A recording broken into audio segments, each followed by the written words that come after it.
అలా నార్మల్గా martial arts అనగానే జనాలకి కరాటే అనేది ఒక్కటే తెలుసు. అంటే మార్షల్ ఆర్ట్స్కి సంబంధించి నిజంగా మన పిల్లలకి అంటే నేర్పుకోవాలంటే వాళ్ళకి మానసిక దాంతోపాటు శారీరక దృఢత్వం కోసం మనం నేర్పించాలంటే ఏమేమి ఉంటుంది, ఏది మంచిది అంటే ఏం చెప్తారు? నేను మంచి చెడు అనకుండా అన్నిట్లోనూ మంచి ఉంది. ఇప్పుడు వీళ్ళ బాడీ సహకరించేదాన్ని బట్టి మీరు అన్నారు ఇందాక ఏ ఏజ్ వాళ్ళని. ఇప్పుడు చిన్న పిల్లలు స్కూల్ స్థాయి నుంచి నేర్చుకునే పిల్లలకు ఒక విద్య నేర్పిస్తాం. అదే మా కొంచెం పెద్దవాళ్ళు ఉన్నారు, చీరలు కట్టుకుని లేడీస్ ఉంటారు, వాళ్ళు ఏం చేయగలరు? చేయితో చేయగలరు, తలతో చేయగలరు. ప్రతి చోట కాళ్ళే పిక్కు కొట్టాలనే అవసరం లేదు కదా. అలా అది ఎవరెవరు ఏ మూమెంట్ చేయగలరో ఆ ఏజ్ని బట్టి మేము డిసైడ్ చేస్తాం.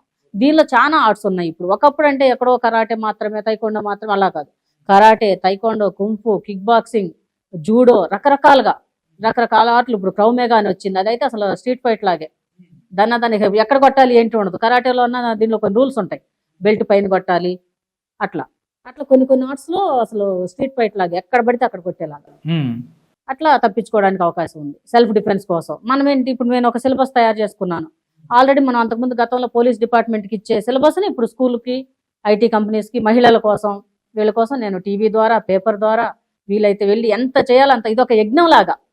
ఇప్పుడు ఏదో నేను మాత్రం బ్రతకాలి, నేను మాత్రం నాకు కావాలి డబ్బు కోసం చేస్తే ఇంత కష్టపడ అవసరం లేదు. గట్టిగా కార్పొరేట్ స్కూల్స్ 4 చూసుకున్నానంటే 4-20 80,000 ఇచ్చినా నెల వచ్చేసరికి ₹1,00,000 సంపాదించుకుని హ్యాపీగా ఉండగలను. కానీ ఇది అలా అనుకోలేదు. ఎంతో మందికి ఈ విద్య తెలియాలి, స్ప్రెడ్ అవ్వాలి ప్రతి ఊర్లో. ఇప్పుడు క్రికెట్ అంటే ఏంటి, ఓల్డ్ గేమ్, ఒక ఎట్లయిపోయింది, ఒక క్రేజ్ వచ్చేసింది. అట్లానే కరాటే అంటే కూడా అలానే వస్తుంది. అలా ఇప్పుడు కూడా ప్రతి గ్రామాల్లోకి వెళ్ళిపోయింది. ఇప్పుడు ఒకప్పుడు అసలు నేర్చుకోవాలంటే చెన్నై వెళ్ళి, బాంబే వెళ్ళి, ఢిల్లీ వెళ్ళి అలా నేర్చుకుని వచ్చేవాళ్ళు. స్పెషల్ ట్రైనింగ్కి వెళ్ళాలంటే ఎక్కడో రేర్గా ఉండేవాళ్ళు మాస్టర్స్ కూడా. మా టైంలోనే మాకు దొరకలేదు మాస్టర్స్ నేర్చుకోవడానికి. ఇప్పుడు ఎలా ఉంది? ఇప్పుడు అసలు ఇది ఒక సెల్ఫ్ ఎంప్లాయ్మెంట్ అవేర్నెస్ వచ్చింది. చాలా మంది మా ఫోటోలు, ఇప్పుడు సుమన్ గారు ఉన్నారు మాకు, మా Rudramadev academic national chairman sir, మాకు చాలా ఇన్స్పిరేషన్. ప్లస్ ఆయన చాలా అసలు మీకు ఫస్ట్ ఆయన ఇన్స్పిరేషన్ అంట. అవును. ఎక్కడి నుంచి ఏ సినిమా చూసారు మీరు? అంటే ఏంటి నల్లత్ర ఏంటి బ్లాక్ టైగర్ అని, నేను ఎప్పుడు బ్లాక్ టైగర్ సినిమా ఉండేది అయింది. అంటే ఉగ్రనేత్రుడు, ఆ సినిమాలన్నింటిలో కూడా ఆయన బ్లాక్ బెల్ట్ అవన్నీ యూజ్ చేస్తారు. భాన్ చంద్ర గారు, సుమన్ గారు సినిమాల్లోకి ఫస్ట్ కరాటే ఫైట్ తీసుకొచ్చింది వాళ్ళే. అంతకుముందు అంతా మామూలుగా ఉండేది, కుస్తీ ఫైట్ లాగా ఫైటింగ్ ఉండేది. కానీ ప్రొఫెషనల్ గా కిక్స్ గానీ, మూవ్మెంట్స్ గానీ అవన్నీ నేను చూసింది నేటి భారతంలో విజయశాంతి గారు ఆర్చరీ.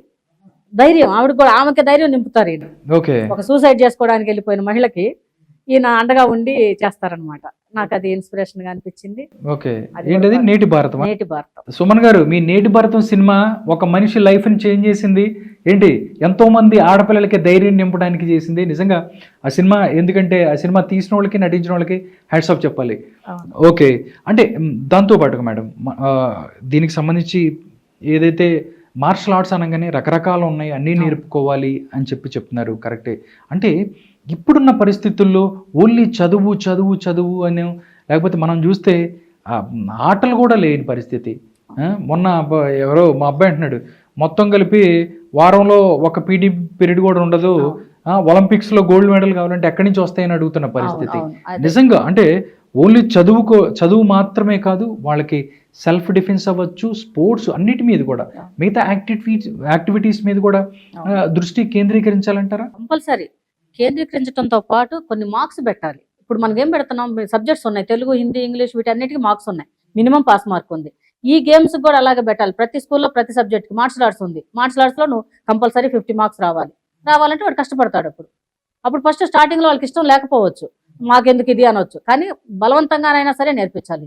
దాని రిజల్ట్ చూస్తారు తర్వాత. ఇప్పుడు పిల్లల్ని మనం ఏం చేస్తాం, ట్యూషన్కి వెళ్ళమంటే వెళ్ళరు, చదువుకో అంటే చదువుకోరు. బలవంతంగా చదివిస్తున్నామా, నీకు అవి కొనిస్తాను, ఫస్ట్ ర్యాంక్ వస్తే గిఫ్ట్ కొనిస్తాను, బైకులు కొనిస్తాను, గోల్డ్ కొనిస్తాను, ఏదో రకంగా వాళ్ళకి మభ్య పెట్టో, ఆశ పెట్టో చదివిస్తున్నాం. ఆ చదువు మీద ఎంత పెడుతున్నామో పక్కన ఈ ఎక్స్ట్రా కరికులం యాక్టివిటీస్ మీద కూడా అంతే పెట్టాలి. ఇవి కూడా ఇప్పుడు లైఫ్ లో వాళ్ళందరూ చదివిన వాళ్ళందరూ డాక్టర్, ఇంజనీర్ ఎక్కడ అవుతున్నారు, జాబ్స్ ఎక్కడ ఉన్నాయి, బయట దేశాలకు ఎందుకు వెళ్తున్నారు పిల్లలు? వాడు నేర్చుకుంటే, ఇప్పుడు మేము కరాటే నేర్చుకున్నాను, నా కరాటేనే లైఫ్ ఆధారం అయింది. నేనేదో ఒక నా తృప్తి కోసం, నా సెల్ఫ్ ప్రొటెక్షన్ కోసం నేర్చుకోవాలనుకున్నాను. 10 మందికి ఉపయోగపడుతుంది, నాకు సెల్ఫ్ ఎంప్లాయ్మెంట్ అయింది. నేను నేర్చుకుంటూనే నేర్పించాను, మాస్టర్ అయ్యాను. అప్పుడు ఎంతమందికి, ఇప్పుడు నాలాగా నేను ఎంతో మందికి నేర్పిస్తున్నాను. వాళ్ళు స్కూల్స్లో, కాలేజెస్, ఈవెన్ అపార్ట్మెంట్స్లో కూడా ఒక క్లాస్ చెప్పుకుని 2 నెలలు వచ్చేసరికి 10-15 వేలు సంపాదించుకుంటున్నారు. ఎంతో మంది ఇప్పుడు మమ్మల్ని చూసి, మేము ఇక్కడ ఉన్నాం కదా, మాతో కలిసి దిగిన ఫోటోలు తీసుకెళ్లి ఆ స్కూల్లో చూపించి, ఇదిగోనండి మేము రుద్రమదేవి అకాడమీ లక్ష్మి గారి దగ్గర మేము నేర్చుకున్నాం, లేదా మేము మా గురువు గారు అయినా ఆ మేడం మాకు తెలుసండి అంటే, ఈవిడ మేము చూసామండి టీవీలో, చాలా బాగా చెప్తారు, ఆడపిల్లలకి ఇది అవసరం అండి అని వాళ్ళకి అక్కడ ఆపర్చునిటీ ఇవ్వటం. ఆ నెలకు 10,000 జీతం ఇస్తే వాళ్ళు 2-3 స్కూళ్ళు చెప్పుకుంటే వాళ్ళ లైఫ్ సెటిల్ అయినట్టే కదా. అందరికీ గవర్నమెంట్ ఉద్యోగాలు రావు కదా, ఇది ఒకటి ఎంప్లాయ్మెంట్గా ఉపయోగపడుతుంది. అదేం చెబుతున్నాను నేను, నా సొంతగానో నేను డబ్బు కోసమో ఇది చేయట్లేదు. ఒక యజ్ఞం లాగా 10 మందికి ఉపయోగపడాలి, ఆర్ట్ స్ప్రెడ్ అవ్వాలి, దీని అవసరత తెలియాలి. ఒకప్పుడు అన్నారు, నేను నేర్చుకునేటప్పుడు నేను సైకిల్ దొక్కితే కూడా ఆడపిల్లకి ఎందుకు, మగరాళ్ళలాగా సైకిల్ దొక్కుతుంది, ఆడపిల్ల కరాటే ఎందుకు అన్నారు. కానీ మీరు అన్నట్టుగా యుద్ధ విమానాలు కూడా తోలుతున్నారు మహిళ. ఎందులో తక్కువ? ఎక్కువ సమానం. మహిళ ఎక్కువ సమానం, ఈక్వల్గా నాట్ ఈక్వల్గా ఒప్పుకోను నేను, ఎక్కువ సమానం చేయగలదు. జస్ట్ మనం అంత సపోర్ట్ ఫ్యామిలీ నుంచి రావాలి. తల్లిదండ్రులు నేర్పించి, మా అమ్మాయి ఇది చేస్తుందంటే వచ్చిన సంబంధాలు చేసుకునే భర్త కూడా రెస్పెక్ట్ ఇస్తాడు, అంతే కదా. తల్లిదండ్రులు సపోర్ట్ చేసి తర్వాత ఫ్యూచర్లో భర్త సపోర్ట్ చేస్తాడు, తర్వాత పిల్లలు సపోర్ట్ చేస్తారు, ఆటోమేటిక్గా వెళ్ళిపోతుంది. అందరికీ యూజే కదా ఇది. అట్లా ఇదొక్కటే కాదు, ఏదైనా కూడా మహిళలో ప్రతి ఒక్కళ్ళు ఏదో ఒక టాలెంట్ ఉంటుంది. ఆ టాలెంట్ మనం సపోర్ట్ చేయాలి.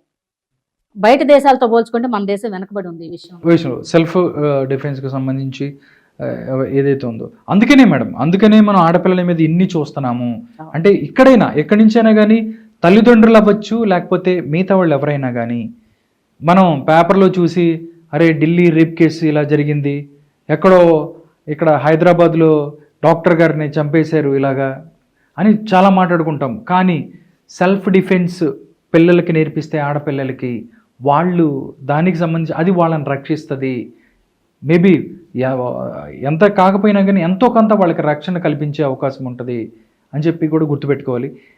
ఇంకోటి మేడం, మీరు నేషనల్ గోల్డ్ మెడల్ ఛాంపియన్షిప్లు, ఇంటర్నేషనల్ వైడ్గా మీకు గోల్డ్ మెడల్స్ వచ్చిన సందర్భాలు ఉన్నాయి. నిజంగా అంటే ఎక్కడెక్కడ మీరు పార్టిసిపేట్ చేశారు, ఎక్కడి నుంచి మీరు అవార్డులు అందుకున్నారు? ఎక్కడి నుంచి అంటే ఫస్ట్ జిల్లా స్థాయిలో స్టార్ట్, జిల్లా స్థాయిలో నుంచి ఇంటర్నేషనల్, రాష్ట్ర స్థాయి నుంచి ఈరోజు అంతర్జాతీయ స్థాయి వరకు 4 సార్లు. రీసెంట్గా అమెరికాలో కూడా గోల్డ్ మెడల్. నా డ్రీమ్ అది, ఒక్కసారైనా అమెరికాలో పార్టిసిపేట్ చేయాలి అని.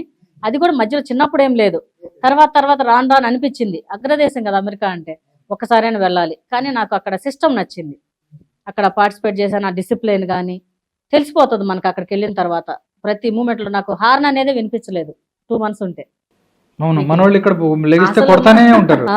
ముందు వెహికల్ ఉంటుంది, మనం హార్న్ కొడుతున్నాం, లాజిక్ ఆలోచిద్దాం, ఎలా వెళ్తాడు, ఎలా తప్పుకుంటాడు, సైడ్ ఇవ్వటం. సరే కొన్ని చోట్ల అంటే ఏదో సిగ్నల్ కోసమో కొన్ని చోట్ల ఇవ్వచ్చు, కానీ ట్రాఫిక్లో సిగ్నల్ పడి ఉంటే వెనకుండి హార్న్ కొడుతుంటారు.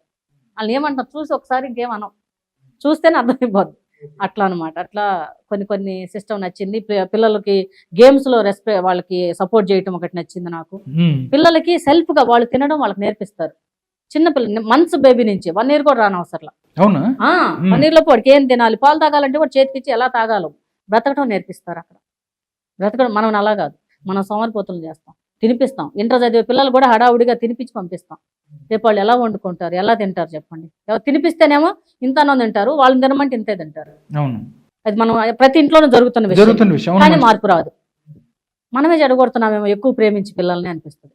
వాళ్ళు ప్రేమిస్తారు, మనం అనుకుంటాం వాళ్ళకి ఏముండదు పట్టించుకోరని. కాదు, లిమిట్ ఒక ఏజ్ వరకే వాళ్ళని చూస్తారు. వాళ్ళు చదువుకి కానీ డబ్బులు కానీ అన్ని కూడా. తర్వాత ఎలా బ్రతకాలి, తనకు తను సంపాదించుకుంటే డబ్బుకు వాల్యూ కూడా తెలుస్తుంది. ఇప్పుడు మనం చూడండి, మనం సంపాదించిన డబ్బుకు వాల్యూ ఎక్కువ, ఎవరైనా ఇస్తే ఈజీగా ఖర్చు పెడతాం. అది అక్కడ చూశాను నేను. ఓకే మీరు రుద్రమదేవి సెల్ఫ్ డిఫెన్స్ అకాడమీ స్థాపించారు. అంటే మీ ఆశయం ఏంటండి? అంటే దేనికి ఏం చేయాలనుకుంటున్నారు? ఇప్పుడు దాకా చాలా సాటిస్ఫాక్షన్ ఉంది, చాలామంది ఆడపిల్లల్లో మీరు ధైర్యం నింపారు, దాంతోపాటు ప్రభుత్వాలతో కలిసి పనిచేశారు, దాంతోపాటు ఎంతోమంది పోలీసులకు సంబంధించి కూడా ట్రైనప్ చేశారు. మీ అంబిషన్ ఏంటి? నాకు సెల్ఫ్గా అయితే సెల్ఫ్ సాటిస్ఫాక్షన్ ఉంది, నేను చేసింది 10 మందికి ఉపయోగపడుతుంది, చేస్తుంది అని. తర్వాత నేను చనిపోయినా కూడా రుద్రమదేవి అకాడమీ బ్రతికుండాలి. అది నా గోల్. దానివల్ల ఒక 10 మంది కాదు 100 మందికి ఎంప్లాయ్మెంట్ దొరుకుతుంది. ఒక మహిళా అకాడమీ పెట్టాలి, రుద్రమదేవి సెల్ఫ్ డిఫెన్స్ అకాడమీ పర్మనెంట్గా ఉండిపోవాలి. అది కూడా అందుబాటులో, ఏదో కమర్షియల్గా వేలు ఫీజులు తీసుకుంటా పెట్టడం కాదు, అందుబాటులో ఉండాలి ప్రతి మహిళకి. ప్రతి మహిళ ఆత్మరక్షణలో శిక్షణ పొంది ఉండాలి. అది ఏ ఏజ్ అయినా పర్లేదు. నేను అందుకే ప్రతి ఒక్కళ్ళకి ఈరోజు అంగన్వాడీ టీచర్స్ దగ్గర నుంచి సాఫ్ట్వేర్ కంపెనీస్ వరకు గల్లీ నుంచి ఢిల్లీ దాకా అన్నట్టుగా అందరికీ ప్రతి ఒక్కరికి నేను ట్రైనింగ్ ఇచ్చున్నాను. మెప్మా లేడీస్ ఉంటారు ఊర్లలో, పొదుపు మహిళలు, వాళ్ళు పొదుపు తెచ్చుకొని లోన్లు పంచుకోవడం చేస్తూ ఉంటారు. వాళ్ళకు కూడా సేఫ్టీ లేదు. వచ్చేటప్పుడు టక్కుని ఎవడో బ్యాగ్ లాక్కొని వెళ్ళిపోతే అంగన్వాడీ టీచర్ చిన్న చిన్న పిల్లల్ని తీసుకొచ్చి ఊర్లలో మనకి ఎంత వర్క్ చేస్తుంటారు వాళ్ళు సేఫ్టీగా ఉండాలిగా, ఆశా వర్కర్లు సేఫ్టీగా ఉండాలిగా, ప్రతి ఒక్కళ్ళు ధైర్యంగా ఉండాలి, ఆరోగ్యంగా కూడా ఉండాలి. అందుకోసం నా సెల్ఫ్ డిఫెన్స్ రూపంలో రకరకాలుగా ప్రతి ఒక్కరికి నేను ట్రైనింగ్ ఇస్తూనే ఇది ఒక ఉద్యమం లాగా తీసుకెళ్తున్నాను. నలుగురు సీఎంల చేత మీరు అవార్డులు అందుకున్నారు. అంటే ఏదైతే మీరు రుద్రమదేవి సెల్ఫ్ డిఫెన్స్ అకాడమీకి సంబంధించి దీన్ని ముందుకు తీసుకెళ్ళటానికి అంటే మీరు ఏం కావాలని కోరుకుంటున్నారు, ఇంకా దీన్ని స్ప్రెడ్ చేయడానికి ఎక్కువ మంది ఆడపిల్లలకి ఈ యొక్క సెల్ఫ్ డిఫెన్స్ అందేలా చేయడానికి మీరు ఏం కావాలని కోరుకుంటున్నారంటే ఏం చెప్తారు? జనరల్గా నన్ను నలుగురు సీఎంలు అవార్డ్స్ ఇచ్చారు, నన్ను అప్రిషియేట్ చేశారు కూడా. కానీ వాళ్ళు నాకేం కావాలని అడగలేదు, నాకు ఇది కావాలి సార్ అని అడగలేదు ఎవరిని కూడా. కానీ నాకు రాను ఏమనిపిస్తుంది అంటే ఇప్పటి వరకు నేను ఈ 30 సంవత్సరాల నుంచి అన్ని చోట్లకి నేను వెళ్ళి ట్రైనింగ్ ఇవ్వటం, నా టీం ద్వారా వెళ్ళి ట్రైనింగ్ ఇవ్వటం జరుగుతుంది. ఇన్ ఫ్యూచర్ ఏంటి, నెక్స్ట్ ఏంటి అనేది ఆలోచిస్తే నాకు ఒక అకాడమీ, ఒక ల్యాండ్ అట్లీస్ట్గా నాకు లీజ్కి ఇచ్చినా పర్లేదు, ఒక ల్యాండ్ కనుక ప్రొవైడ్ చేయగలిగితే నాకు బయట మన నాటా సభలు చాలా ఉన్నారు, ఎందుకంటే సర్వీస్ చేసేవాళ్ళు ఉన్నారు, ఎంతోమంది దాతలు ఉన్నారు, చాలామంది. మనం రీసెంట్గా చూసినట్టయితే ఈ ఫ్లడ్స్ వచ్చినప్పుడు కానీ ఇప్పుడు తెలుస్తుంది నాకు, అంటే మనుషుల్లో ఇంత మంచి వాళ్ళు కూడా ఉన్నారా. అంటే మా 100,000 కోట్లు సంపాదించుకున్న ఇవ్వాలనే ఆలోచన చాలా మంది తక్కువ మందికి ఉంటుంది. కానీ ఇప్పుడు ఈ ప్రమాదాలు జరిగినప్పుడు మనం చూస్తే కరోనా టైంలో కానీ ఒక మంచి పని కోసం సపోర్ట్గా ఉన్నారు పబ్లిక్. నిన్నాళ్ళు జనరల్ నేను ఇన్ని సంవత్సరాల్లో ఎవరిని ఏం అడగలేదు, ఈ రోజుకి నేను క్లాసులు చెప్తేనే ఏమి ఇస్తారు ఎంత ఇస్తారు అని అడగకుండా చెప్తున్నాను. అలాంటిది నాకు ఇది కావాలని చేయలేదు, నేను చనిపోయినా బ్రతికొండాలి అని కోరుకుంటున్నాను. నేను చనిపోయినా కూడా నా అకాడమీ రుద్రమదేవి రూపంలో అకాడమీ బ్రతికొండాలి మహిళల కోసం. భారతీయుడు చూసారా, భారతీయుడు ఏంటి, అవును ఆయన ఉన్నాడని చెప్పి ఆ భయంతోనే వీళ్ళందరూ జాగ్రత్తగా ఉన్నారు. పరిస్థితి కొంతమంది ధైర్యంతో, తప్పు చేసేవాళ్ళు భయంతో. అలా. ఓకే, చివరిగా మహిళలకి, ఎవరైతే భయపడే మహిళలకి ఏం చెప్తారు, ధైర్యాన్ని మీరు ఎలా నింపుతారు, వాళ్ళకి ఏం చెప్పాలనుకుంటున్నారు చివరిగా చెప్పండి. ప్రతి ఒక్కొక్క మహిళ ఒక్కొక్క రుద్రమదేవి లాగా తయారవ్వాలి, అప్పుడు ఆటోమేటిక్గా ఎలాంటి ప్రాబ్లమ్స్ రావు. ఒకవేళ వచ్చినా కూడా మనల్ని మనం రక్షించుకోవడంతో పాటు 10 మందిని రక్షించగలుగుతాం, అది నా కోరిక. Okay, thank you so much Lakshmi గారు. నిజంగా మీ యొక్క ఏదైతే రుద్రమదేవి సెల్ఫ్ అకాడమీ ఏదైతే ఉందో దాని ద్వారా, సెల్ఫ్ డిఫెన్స్ అకాడమీ ద్వారా చాలామంది ఆడపిల్లలకి అదేవిధంగా తల్లిదండ్రులకు కూడా ఒక భరోసాని ఇస్తున్నారు, వాళ్ళకి సంబంధించి ఒక ధైర్యాన్ని నింపుతున్నారు. తప్పకుండా మీ యొక్క అకాడమీ ముందుకెళ్ళాలి, చాలామంది పిల్లలకి సహాయపడాలి అని చెప్పి కోరుకుంటున్నాం. నమస్కారం మేడం. నమస్తే.